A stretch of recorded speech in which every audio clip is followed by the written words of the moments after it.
جريد 5 ازيكم اخباركم ايه؟ وحشتوني يا رب الناس كلها تكون حلت في امتحانات اكتوبر كويس جدا واستفادت من الفيديوهات اللي نزلناها. انا مس هبه وده ساينس اكس بي.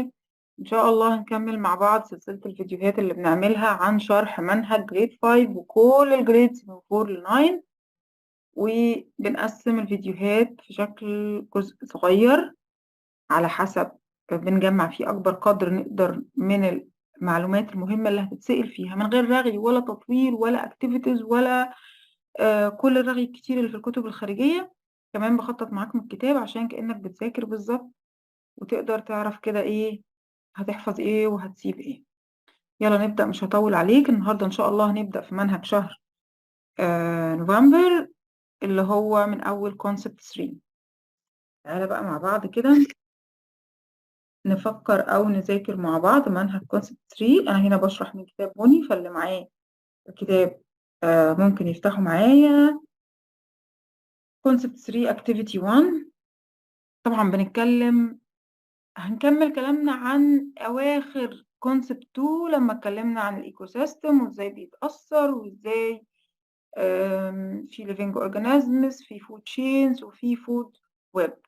طيب تعالى مع بعض بقى. قلنا الفود ويب هي مجموعة من الفود شين، جروب اوف فود شين interact together، يعني مجموعة من الفود شينز متداخلة مع بعضها، كل الليفنج اورجانيزمز اللي فيها بتأثر على بعض. ومن هنا هنبدأ بقى الكونسبت 3 واللي بيكلمني عن how the ecosystem be healthy، ازاي الايكو سيستم هيكون healthy. طب هو فكريني كده وانت افتكر معايا، هو الايكو سيستم ده كان ايه يا ميس؟ ده انا نسيت. لا على بقى وافتكر معايا، اول شرط كنا قايلينه في الايكو سيستم انه ايه؟ ها مين شاطر كده يفكرنا؟ اولا هو عبارة عن natural area. هو عبارة عن ايه؟ natural area. يعني ايه natural area يا مس؟ يعني منطقة طبيعية ربنا اللي خالقها. ممكن تكون desert، ممكن تكون sea، ممكن تكون ocean، ممكن تكون forest، ممكن even piece of land، حتة أرض كده عندي. طيب أي natural area خالص، بس هيكون عندنا شرطين صغننين. أول حاجة إن الناتشورال area دي يكون فيها living organisms. يعني إيه؟ يعني أي living organisms عندك. زي إيه مثلا؟ مش زي البلانت ينفع؟ طبعا البلانت ينفع. البلانت حشرات، insect، human بقى، animals، cat، dogs، أي living organism. وكمان يكون فيها non-living things. يعني إيه non-living things؟ يعني حاجات مش حية، مش كائنات حية. non-living things like what؟ like الwater، like الsoil. like يبقى أنا عندي non-living things دي ممكن تكون إيه؟ ممكن تكون soil، ممكن تكون الwater، ممكن تكون الاير. طب امال living organisms انت قول لي ممكن تكون ايه؟ برافو عليك، ممكن طبعا تكون plant، ممكن تكون human، وممكن تكون animals. الانيمالز دي بقى فيها كل حاجة، birds، insects، اي حاجة. المهم ان ده تعريف الايكو سيستم، انه natural area include living organisms and non-living things. في living organisms وفي non-living things. تمام كده؟ طيب تعالى بقى مع بعض كده نرجع لكلامنا تاني. عايزة تقولي انه healthy. يعني ايه healthy ولا unhealthy؟ الhealthy living organisms، سوري، الhealthy ecosystem هو عبارة عن ايه؟ هو ecosystem يصلح لانه في حياة. يعني ما يكونش فيه سيل، ما يكونش فيه بركان، ما يكونش فيه جت دروت ويف اللي هي انه جه جفاف، المطره بطلت تنزل، الارض نشفت، النهر ما بقاش موجود، فالبلانتس هتموت. طب لو البلانتس ماتت الانيمال مش هتلاقي حاجه تاكلها، فهيبقى قدامها حلين، يا اما هي كمان هتموت يا اما هتهاجر تشوف حاجه تانية.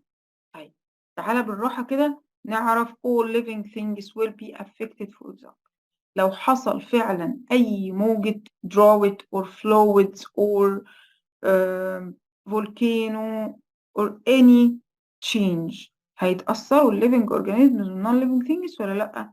طبعا هيتأثروا. all living organisms will be affected، يعني كل الكائنات اللي عايشة هتتأثر لو حصلت مشكلة في الإيكو سيستم اللي عايشين فيها. تاني زي إيه؟ زي drought اللي هو الجفاف، الأرض تجف تنشف. زي floods سيول. طيب if one of producers disappear the consumer will migrate or die. يعني إيه؟ يعني أنا عندي، خليني أفكرك كده، الإيكو سيستم فيه living organisms ليه؟ عشان كلهم بيعتمدوا على بعض في الأكل، كل واحد بيساعد التاني بإنه بيوفر له الأكل بتاعه. طيب دي سميتها إيه؟ سميتها فود شين. طب تعالى نشوف كده، هي الفود شين كان كل كائن بيدي للتاني، بيوصل للتاني الانرجي عن طريق الأكل. إزاي يعني؟ يعني أي فود شين في النهاية لازم تبدأ بمين؟ مين فيكم فاكر يقول لي؟ برافو عليك، لازم تبدأ ببلانت. يبقى أي فود شين دايما بتبدأ ببلانت. طب أنا كنت بسمي البلانت إيه؟ كنت بسميه بروديوسر. برافو. ليه؟ عشان هو الوحيد اللي بياخد الانرجي بتاعة الصن ويبدأ يعمل منها الأكل بتاعه. حلو أوي. طيب البروديوسر ده كان مين بياكله؟ أي ممكن انسكت، ممكن حشرة، ممكن فروج، ممكن جوت، ممكن رات، ممكن هن. أي حاجة من دول كنت بسميهم إيه؟ كونسيومر. طب ده كان اسمه كونسيومر وخلاص؟ لا، كان اسمه برايمري كونسيومر. طيب الفراخ دي كان مين بياكلها؟ كان بيجي مثلا السنيك وبياكلها، كنت بسميه secondary consumer عشان هو تاني واحد. secondary consumer. طب لو مفيش بروديوسر، تفتكر كانت الفراخ هتلاقي ايه تاكله؟ لو مرة واحدة البروديوسر حصل جفاف، المطرة بطلت تنزل، الأرض نشفت، no water، ايه اللي هيحصل؟ البروديوسر هيموت، الجرين بلانت هيموت، النبات مش هيقدر يكمل أكله. طيب الفروج لو ما لقيتش البلانت هتعمل ايه؟ باي ذا واي الفروج هنا بتاكل الانسكت اللي هتاكل البلانت. احنا ما كتبناش الانسكت، بس في انسكت زي الجراد مثلا ممكن ياكل البلانت، فالفروج هتاكل الانسكت والانسكت طب الانسكت لو ما لقيتش جرين بلانت مش هتكون موجودة، هتموت. طب لو الانسكت ما بقتش موجودة، الفروج كمان مش هتكون موجودة. طب لو الفروج مش موجودة، سنيك مش هيكون موجود. طب يعني ايه مش هيكون موجود يا ميس؟ يعني هيموتوا؟ والله قدامهم حل من الاتنين. ايه هو؟ يا اما ميجريت. يعني ايه ميجريت؟ يعني يهاجروا، يروحوا يدوروا على ارض سليمة فيها زرع، فبالتالي يكون في كل الكائنات اللي بتساعدهم. او ايه؟ او انهم يفضلوا موجودين في نفس الارض، وساعتها will die، هيموتوا. يبقى كل الكائنات هتتأثر بغياب البروديوسر. if one of the producers disappears، لو واحد من البروديوسر اختفى، خلاص كده كل الكونسيومر قدامهم حل من الاتنين، will migrate or die. migrate or die. يبقى if one producer disappears، الكونسيومر هيحصل له ايه؟ migrate or die. برافو عليك. طب افرضي بقى يا ستي ان البروديوسرز ده ما غابش ولا حاجه، بالعكس، ده الكونسيومر هم اللي عددهم زاد جدا جدا جدا جدا. لو انا بقى عندي اعداد كبيره قوي من الكونسيومرز، تبقى دي حاجه كويسه؟ لا برضو. طب انا هحكي لك قصه صغننه وانت قول لي هتبقى حاجه كويسه ولا مش حاجه كويسه. ايه هي القصه دي؟ احكي لي. كان في زمان جدا جدا جدا قريه عايشه كل عيشتها على انها بتزرع الحبوب وتجمع الحبوب وتخزنها وتصنع منها يا إما الأكل بتاعها يا إما تبيعها وتاخد الفلوس. كل عيشتها معتمدة على الحبوب دي. مع الحبوب دي كانوا بيربوا كتاكيت عشان تكبر تبقى فراخ يقدروا ياكلوا منها. حلو قوي. جت لقوا إن القطط بتيجي بالليل وتاكل الكتاكيت. لا انتي بتاكلي ايه بقى؟ دي اللحمة الوحيدة اللي احنا بنقدر ناكلها، دي اللحوم الوحيدة اللي احنا بنعتمد عليها، الفراخ اللي احنا بنربيها دي، وانتي لو كلتي الكتاكيت مش هيكون عندنا فراخ. قعدوا مع بعض، طب نعمل ايه؟ طب نسوي ايه؟ بدأوا كلهم يفكروا مع بعض، وفي الآخر قرروا ايه؟ قرروا يحطوا سم لكل القطط اللي موجودة في القرية. كل واحد هيحط قدام بيته طبق فيه لبن وسم. اللبن ده مسموم، تيجي القطط يا عيني بسلامة نية عشان تشرب اللبن فتموت. ماتت القطط كلها وخلصوا منها، والكتاكيت ما بقتش بتموت ولا حاجة الحمد لله. فرحوا جدا وقعدوا يهيصوا وقالوا احنا كده حافظنا على الكتاكيت بتاعتنا اللي هتكبر وهتكون فراخ بعد كده وهناكلها. وإذ فجأة مرة واحدة وهم داخلين مخازن الحبوب عشان يبيعوها، أول ما جه ميعاد البيع لقوا مخازن الحبوب مفيش، ولقوا المخزن مليان فيران. يا خبر أبيض، إيه اللي حصل؟ قعدوا يفكروا طب إيه اللي خلى الفيران عددها يزيد قوي كده؟ دي كانت كل الحبوب بتاعتنا. بدأوا يفكروا ولقوا إنهم لما أكلوا القطط الفيران زادت. القطط زي ما كانت بتاكل شوية من الكتاكيت كانت كمان بتاكل شوية من الفيران. طيب نخرج من هنا بإيه؟ بإن الفيران لما عددها زاد قوي قوي قوي قوي قوي قوي، إيه اللي حصل؟ ما بقاش فيه حبوب، مصادر الغذاء قلت، كلوا كل الأكل عشان عددهم بقى أكبر من العادي. حصل imbalance in the ecosystem. حصل إيه؟ imbalance of أو imbalance in ecosystem، يعني ما بقاش فيه balance، ما بقاش فيه اتزان. ربنا خالق كل مخلوق بأعداد معينة مناسبة عشان تفضل حياتنا ماشية بتوازن محسوب. طيب يعني أفهم من كده إيه؟ أفهم من كده إن لو number of species أي نوع من أنواع الحيوانات عدده زاد قوي number of species increase هيحصل إيه؟ الفود and water resources هيحصل لها إيه؟ disappear. أنا مش عايزة غير الكلمتين اللي أنا علمت عليهم دول. food and water resources disappear، يعني مصادر الأكل والمية هتخلص عشان العدد بقى زيادة عن اللزوم. food and water resources disappear. مرة كمان، إيه اللي هيحصل لو number of one species increase؟ لو في عدد من الأعداد زاد قوي في living organisms، ها قول معايا، food and water resources will disappear. برافو عليك، يبقى الفود and water إيه؟ will disappear.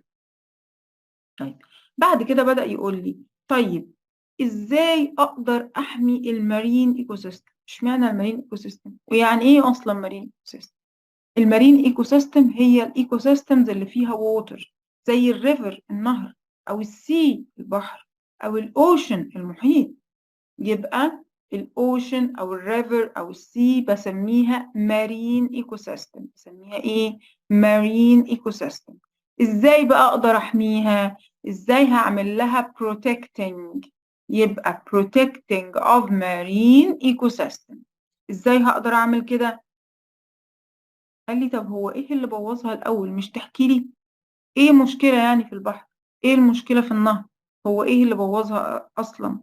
قال لي لا للأسف some human activities، يعني بعض كده من الحاجات اللي الهيومن بيعملها بتأثر بشكل ضار جدا على المارين ايكو سيستم. زي ايه؟ قال لي نمبر 1 زي حاجة اسمها overfishing. overfishing and ocean pollution. ocean pollution. overfishing يعني اصطاد، اجي اقوم رامي قنبله او ديناميت في البحر فالسمك كله يموت ويعوم على وش الميه، فنصطاد كميات مهوله من السمك. طبعا ده بيأثر جدا على الايكو سيستم ده، لانه بيقلل اعداد قوي قوي قوي قوي وبيخلي فيه انواع تختفي خالص. كمان في الاوشن بوليوشن، اني ارمي الفضلات والواست بتاعتي في الاوشن فيحصل بوليوشن، يحصل تلوث، يبوظ الاوشن ويتلوث بمواد ضاره، وده بيأثر طبعا على الكائنات اللي عايشه فيه. يبقى البوليوشن هيعمل ايه؟ ضرر، هيسبب في ايه؟ في الهارم that happens to air water soil. هيسبب لي اضرار للووتر وللاير وللسويل.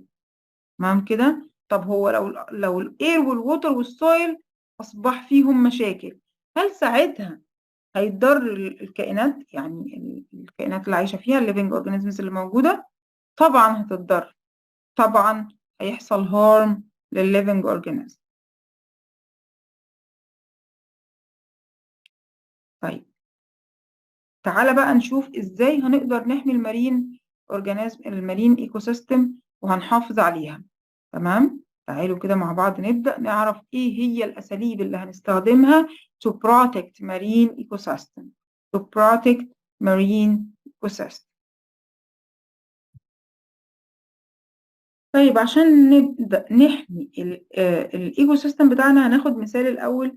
البلو ايلاند. البلو ايلاند دي عبارة عن ايه؟ البلو ايلاند دايما بتكون موجودة in the center of the sea أو surrounded by water. الووتر حواليها من كل مكان. يبقى هي عبارة عن ايه البلو ايلاند as example؟ إنها piece of land، قطعة كده من الأرض، surrounded by water. surrounded by water. طيب تخيل معايا كده لو لا قدر الله حصل او بيحصل فعلا pollution للارض دي بتاعت البلو ايلاند، هل هقدر افصلها عن اللي بيحصل في الووتر؟ لا طبعا. لو حصل pollution للارض دي، هي الووتر حواليها في كل مكان، وبالتالي هو كمان هيتأثر وهيجيله البوليوشن، التلوث.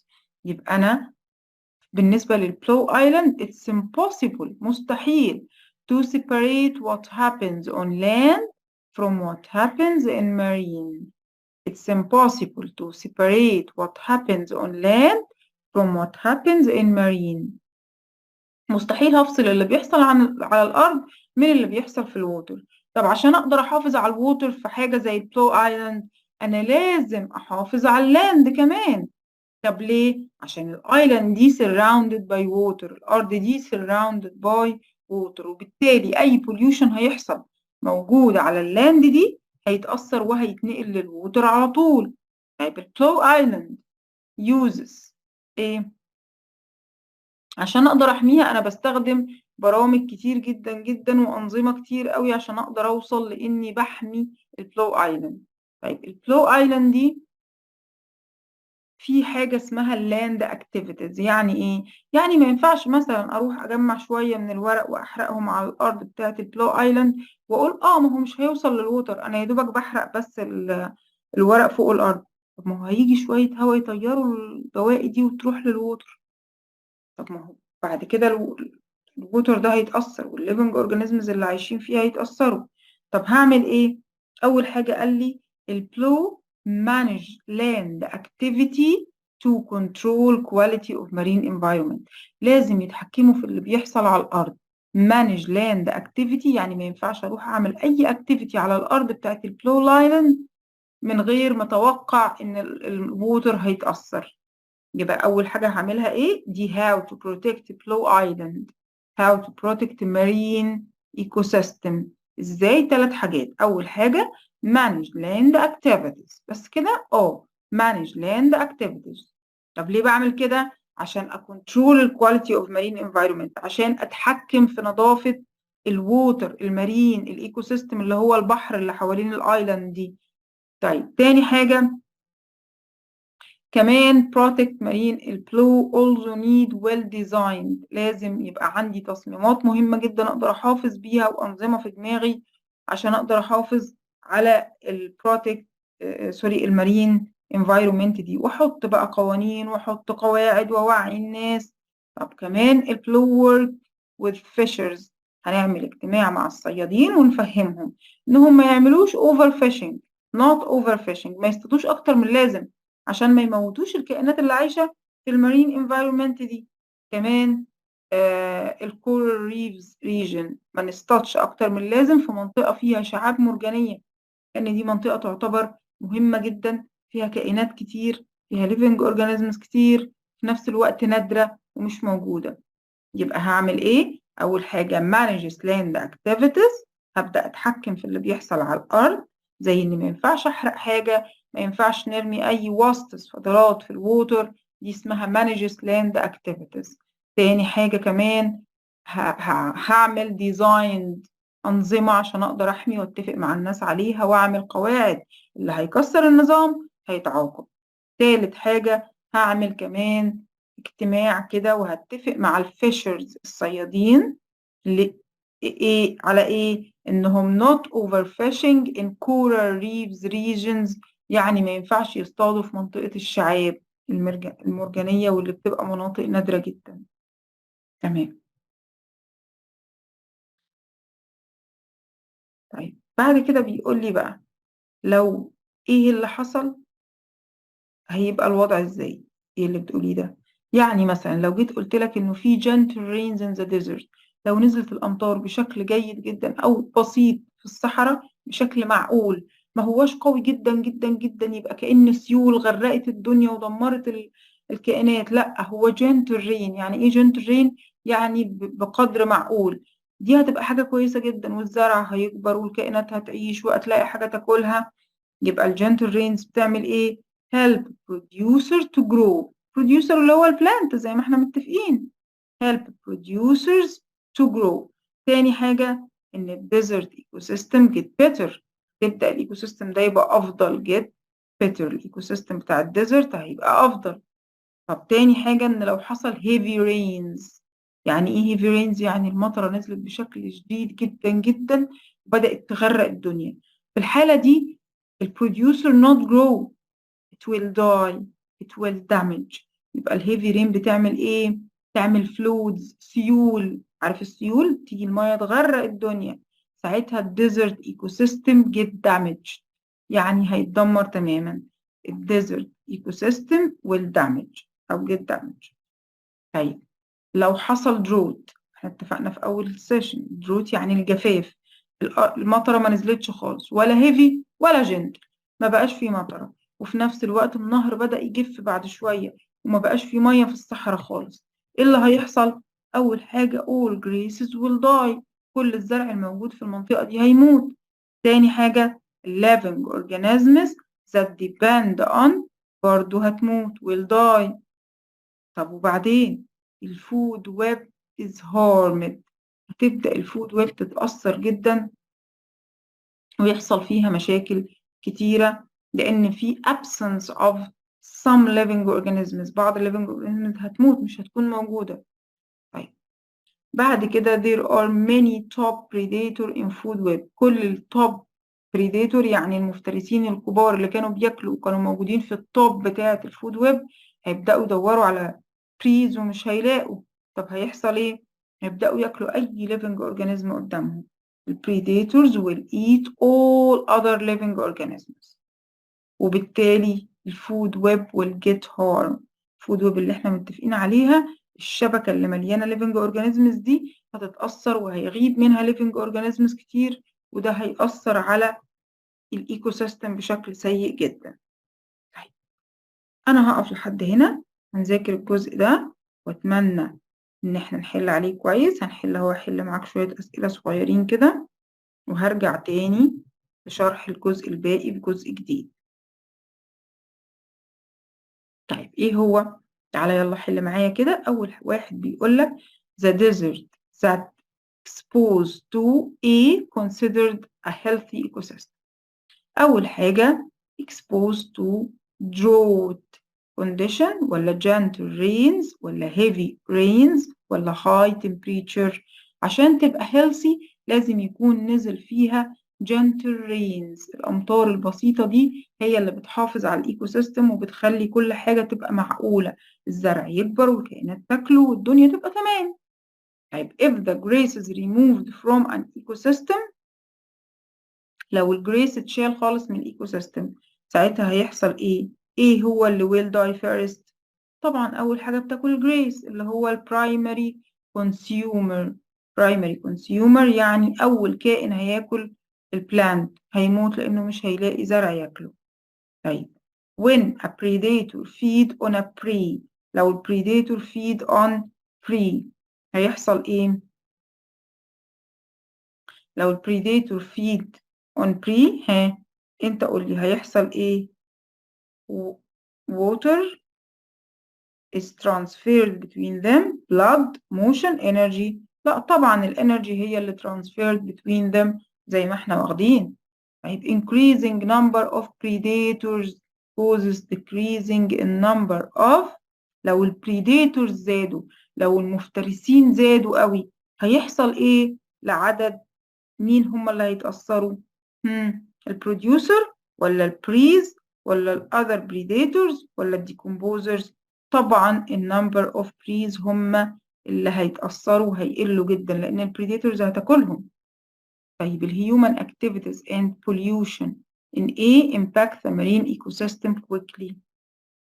marine ecosystem هتبقى في السيتيز في المدن؟ لا طبعا. في الفورست؟ لا برضه. في الديزرت؟ لا خالص، في الايلاند. برافو عليك. الايلاند دي اتفقنا هي الارض اللي في وسط الووتر، والمارين ايكو سيستم هي الووتر، هي السي، هي الريفر. يبقى الايلاند هي اللي هتتأثر بالهيومن اكتيفيتيز. طيب هنوقف لحد هنا، واتمنى ان الناس تذاكر الجزئية دي كويس جدا. المرة الجاية كمان هناخد جزء تاني وهنحل شوية أسئلة عليه. لو حد ما فهمش حاجة فأنا هستنى الأجزاء اللي ما فهمتش في الكومنتس. لو حد عايز أي حاجة تاني يقول لي عليها. وأشوفكم على خير المرة الجاية، وأتمنى يا رب يكون الدرس اتفهم. باي.